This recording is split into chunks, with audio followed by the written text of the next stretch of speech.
Good morning. Myself, Dr. K.S. Meena, Department of Chemistry, MLV Government College, Bhilwara. In this lecture, we have discussed about the disperse and dissolution in water. जो ये chapter हम जो discuss कर रहे हैं water quality वाले chapter को हम अब बात करेंगे वाटर क्वालिटी एनालिसिस यानी वाटर एनालिसिस की बात करेंगे कि कौन कौन से पैरामीटर्स हमने वो देख लिए, उनका एनालिसिस किस तरह किया जाता है। तो इस लेक्चर में हम बात कर रहे हैं dispersion and dissolution in water. तो सबसे पहले जो वाटर का जो सबसे बड़ा जो सोर्स है हमारी अर्थ के ऊपर वो है क्लाउड्स, यानी क्लाउड्स के द्वारा बारिश होगी, बारिश के द्वारा वो वाटर कहाँ चला जाएगा, वाटर बॉडीज में चला जाएगा और वाटर क्वालिटी मेंटेन करेगा। या इसको बोल सकते हैं कि कुछ पार्ट ऑफ वाटर जो है एटमॉस्फेरिक इन्वायरमेंट में हमेशा बना रहता है, कुछ सॉइल और हमारे जो बोलते हैं कि सॉइल और रॉक्स के बीच में चला जाता है, कुछ वाटर जो है वो सरफेस एरिया जो है हमारा सरफेस एरिया में रन ऑफ होता है, माने कि सरफेस एरिया में जो फ्लो के द्वारा एक साइड से दूसरी साइड में चला जाएगा। तो बेन जो इन सब से मिलकर के यानी कि क्लाउड्स के द्वारा, एटमॉस्फेरिक कंसंट्रेशन के द्वारा और रॉक सिल्वर इन सब से मिला करके हमारी क्या डेवलप होती है, वाटर क्वालिटी डेवलप होती है। वाटर क्वालिटी की जैसे हम बात करते हैं तो जो अर्थ के ऊपर जो वाटर के जो टोटल सोर्स है वो 3 सोर्स माने गए हैं, जिसको हम बोल सकते हैं। तो एक तो इनलैंड सरफेस वाटर, हमारी धरती के ऊपर जो सरफेस वाटर है उसको inland surface water, next ground water और तीसरा सी वाटर। अब सी वाटर जो है वो हमारे लिए क्या है कि एक्चुअली बहुत ज़्यादा यूजफुल नहीं है, इसलिए उसकी क्वालिटी की हम स्टडी करना जायज़ नहीं है कि उसकी स्टडी से हमें कोई फायदा नहीं है। तो हम लोग जनरली जो स्टडी करते हैं वो सरफेस वाटर और ग्राउंड वाटर की स्टडी करते हैं। सरफेस वाटर और ग्राउंड वाटर जो है हमारा वो है एब्स्ट्रैक्ट यूज है, इसी का सबसे ज्यादा यूज किया जाता है। तो इसके यूज से जो मेनली इसका यूज है वो डोमेस्टिक इरिगेशन और इंडस्ट्री के द्वारा यूज है। एक रास्ता क्या होता है कि इनके द्वारा जो हमारे पास में जो वाटर है वो क्वालिटी यहाँ पर उसकी लॉस्ट होती है। वाटर की क्वालिटी लॉस्ट होने का मतलब होता है कि वाटर पोल्यूशन यहाँ पर हो रहा है, वाटर अपने जो एक्चुअली जो उसकी जो गुण है वो खो देता है। तो वो चीज डोमेस्टिक इरिगेशन और इंडस्ट्रियल पर्पज में होता है। ये तीनों ही पर्पज वाटर क्वालिटी को लॉस कर देते हैं। जब वाटर क्वालिटी को लॉस कर देते हैं तो वाटर क्वालिटी चेंज हो जाती है और वो सी वाटर के बराबर हो जाता है, यानी कि वो हमारे लिए यूजफुल नहीं रहता। दूसरा क्या है कि हम इन तीनों जगह से जो वाटर है उसको रिटर्न करके क्वालिटी मेंटेन कर दे अगर वापस, तो ये क्या हो जाएगा, हमारे पास सरफेस वाटर और ग्राउंड वाटर का सोर्स वापस बन सकता है। ये इसको या हमारे पास में ये जो चीज ये जो हमें करना है, ये करना है एक्चुअली इसका रिसाइकिल। तो रिसाइकिल जब भी वाटर का होगा तो रिसाइकिल के द्वारा वापस हमें इनलैंड पे सरफेस वाटर और ग्राउंड वाटर के रूप में हमें एक्चुअली वाटर की जो लॉस्ट वाटर जो जिसको बोलते हैं क्वालिटी जो चेंज हुई है उसको रिटर्न कर सकते हैं। रिटर्न का मतलब चेंज कर सकते हैं। अब आता है कि यूज क्या है भाई। तो यूज बेसिकली जो वाटर का टोटल दुनिया में जो यूज है वो है, पहला यूज ट्रांसपोर्ट, दूसरा फूड, तीसरा रिक्रिएशन और चौथा इकोसिस्टम। इन 4 चीजों में वाटर का सबसे ज्यादा यूज होता है। तो ट्रांसपोर्ट के रूप में जो पानी काम में आ रहा है जो है सी वाटर, वह इनलैंड वाटर बॉडीज या इनलैंड वाटर्स जो है जितना भी है वो ट्रांसपोर्ट के रूप में काम आता है। फूड की बात करें तो फूड का एक बहुत बड़ा पार्ट जो होता है वो हमारा क्या होता है, वाटर होता है। जैसे फिशिंग है, सी फूड है, पाउंड फूड है, लन पीरियड है, रिवर बेड है, क्रॉप है, ये सब किसके रूप में, फूड के रूप में वाटर का यूज होता है। दूसरा रिक्रिएशन, स्विमिंग के रूप में साबुन swimming, picnic spots, water spot, ये सब जो है वो रिक्रिएशन ऑफ वाटर का यूज इस टाइप में होता है। तो चौथा जो इंपॉर्टेंट है वो है इकोसिस्टम।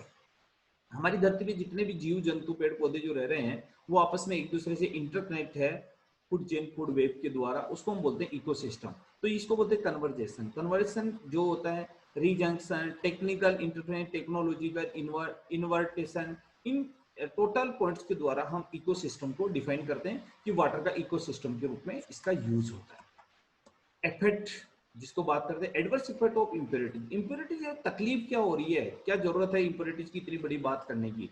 तो सबसे बड़ी तो कुछ प्रॉब्लम क्रिएट होती है जिसको हम बोलते हैं एथेस्टिक प्रॉब्लम एक्सेप्टेड टू पोर्टेबल, माने कि जिसको बोलते हैं वाटर बोर्न डिजीज यहाँ पर होगी। हेल्थ रिलेटेड प्रॉब्लम होगी जिसमें मस्कुलर मेम्ब्रेन को प्रॉब्लम हो सकती है, गेस्ट्रो इंस्टेटाइन इरिटेशन हो सकता है, डेंटल और स्केलेटल फ्लोरोसिस हो सकता है, मेथियोग्लोबिना यानी ब्लू बेबी डिजीज हो सकता है, ये वाटर क्लास ये इसको बोलते हैं, इसलिए recreation of in water quality structure को हमें चेंज करने की जरूरत होती है। Adverse effect on domestic use, और जब भी हम डोमेस्टिक यूज करते हैं उसका एडवर्स इफेक्ट हमारे को देखने को मिलता है। ये प्रॉब्लम्स हैं, ड्यू टू दिस प्रॉब्लम्स हमें इतनी बड़ी बात इस बारे में करनी पड़ रही है। अब रिस्पॉन्सिबिलिटी क्या है, क्या चेंज हो रहा है, क्ले, स्लाइट, ह्यूमन्स, कलर्स, पीएच, इसके प्रीफिक्स में हमें बात करनी पड़ेगी। Hardness, TDS, calcium, magnesium sulphate, chloride, nitrate, hardness, TDS, calcium, magnesium chloride, इन सब ये इसके वाटर के जो मेन कॉन्स्टिट्यूट्स हैं, इनके बारे में हमें यहाँ पर बात करनी पड़ेगी कि इनके बारे में इनको एनालिसिस करना पड़ेगा। इनके एनालिसिस के द्वारा हम ये प्रूफ कर पाएंगे कि हाँ ये वाटर पोर्टेबल है या नहीं है, या ड्रिंकेबल है या नहीं है।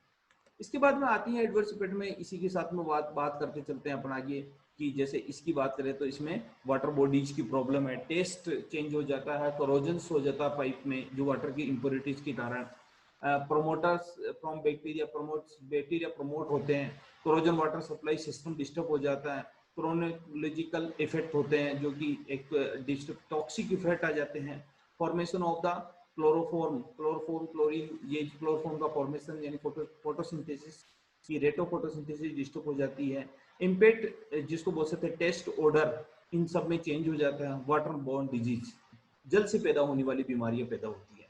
उसी तरह इधर से हम बात करते चल रहे थे, जू, प्लेनोट्स, phosphate, nitrate, iron, MN, manganese, copper, zinc, alkalinity, Fe, MN, pH, chloride, arsenic, cadmium, lead, mercury, phenols, oil and grease, bacteria and virus, ये सब हैं, ये सब इम्प्योरिटीज हैं। इन सब इम्प्योरिटीज की हमें यहाँ पर बात करनी पड़ेगी। तो कंटामिनेशन और पॉल्यूशन, जब भी ये इम्प्योरिटीज की बात की थी हमने, ये सब कोई इम्प्योरिटीज ये वाली this impurities and this impurities कभी आएगी तो हमें क्या करना पड़ेगा, वाटर जिसको है वो जो सैंपल हमारा या वो जो एरिया का वाटर है उसको हम बोलते हैं वाटर पोल्यूटेड है, वो पीने योग्य नहीं है। During this ट्रेवर्स water picks up impurities and various amount, इसमें इम्प्योरिटीज की various gases from atmosphere, gases जो है हमारी जिसको वो डिस्टर्ब हो जाती है, इनऑर्गेनिक ऑर्गेनिक साल्ट्स, तो फ्रॉम टॉप सॉइल जियोलॉजिकल, जिसको जियोस्केल स्केलेट्रा, जो जमीन के ऊपर उपजाऊ भूमि जो होती है वो खराब हो जाती है। ड्यूरिंग दिस ट्रांवर्स वाटर जिसको बोलते हैं इनऑर्गेनिक ऑर्गेनिक साल्ट इसके अंदर हो जाते हैं, ये डिजायर लिमिट में नहीं रहते हैं, बियॉन्ड डिजायर लिमिट से नहीं, डिजायर लिमिट से बाहर निकल जाते हैं। बाहर निकलने की वजह से कैसा लगता है कि ये हमारे लिए क्या हो गया, कंटामिनेटेड हो गया। इसको हम ये वर्ड यूज करते हैं कि this is water is contaminated. तो पॉल्यूशन क्या है, presence of undesirable substance, desirable तक कोई प्रॉब्लम नहीं है, undesirable substance in the quality which is harmful for man, vegetable और property of reference to population. मतलब जब भी कोई इनकी क्वांटिटी जब किसके हार्मफुल हो जाती है वेजिटेशन के लिए, प्रॉपर्ली रिफ्लेक्ट टू पॉल्यूशन, ये पॉल्यूशन का कारण बनती है। Quality of water depending upon the quality and quality of inorganic and organic salt presence in water, organic inorganic salt जो वाटर में प्रेजेंट होते हैं उसके कारण वाटर क्या हो जाता है, पोल्यूटेड हो जाता है, यानी पॉल्यूशन हो जाता है। जब भी बात करते हैं अब पॉल्यूशन, सेफ वाटर जिसको होलसम वाटर जिसकी बात करते हैं कि सेफ वाटर की बात करें तो किस तरीके से बात करें, केमिकली सेफ होना चाहिए, ऑर्गेनिक सब्सटेंस एब्सेंट होनी चाहिए, फ्री फ्रॉम बैक्टीरिया, बैक्टीरिया नहीं होना चाहिए, रेडियो एक्टिव एलिमेंट्स उसमें एब्सेंट होना चाहिए, जो मतलब जो एक्सेप्टेबल है, जो एक्सेप्टेबल है उसके अलावा कोई भी उसमें कंपोनेंट नहीं होना चाहिए। तो ऐसी स्थिति जब बनती है तो उसको हम बोलते हैं कि सेफ वाटर है या होलसम वाटर की बात हम यहाँ पर करते हैं। वाटर क्वालिटी असेसमेंट हमें अब बात आती है वाटर, हमने इतनी देर बात की थी वाटर क्वालिटी की, अब वाटर क्वालिटी का हमें असेसमेंट करना पड़ेगा to measure concentration of the constitution of the quality for the characterisation of water for different use.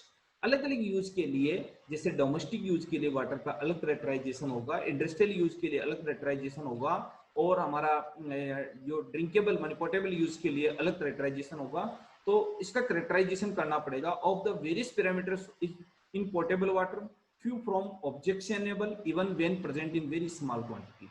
बहुत सारे पैरामीटर्स तो ऐसे हैं जो कि बहुत छोटी क्वांटिटी में भी अगर प्रेजेंट हुए तो उसका ऑब्जेक्शन है, ऑब्जेक्शनेबल मतलब कि उसको हम काम में आगे नहीं ले सकते, other if present in unusual quantity as a related to water from the potable to unusual class। और दूसरी बात करते हैं उसकी जो प्रेजेंस है वो unusual class, unusual quantity, unusual class के रूप में उसको देखना पड़ेगा। The analysis familiar with quality characterization will often select parameter for the measuring based on the experience and in nutrition. यानी कि हमें कुल मिला के वाटर क्वालिटी की अब मॉनिटरिंग की जरूरत हो गई, असेसमेंट की जरूरत हो गई। ये असेसमेंट करेंगे हम, असेसमेंट करने के बाद में ही इस वाटर को हम यूज कर पाएंगे। तो अब बात शुरू होती है वाटर एनालिसिस।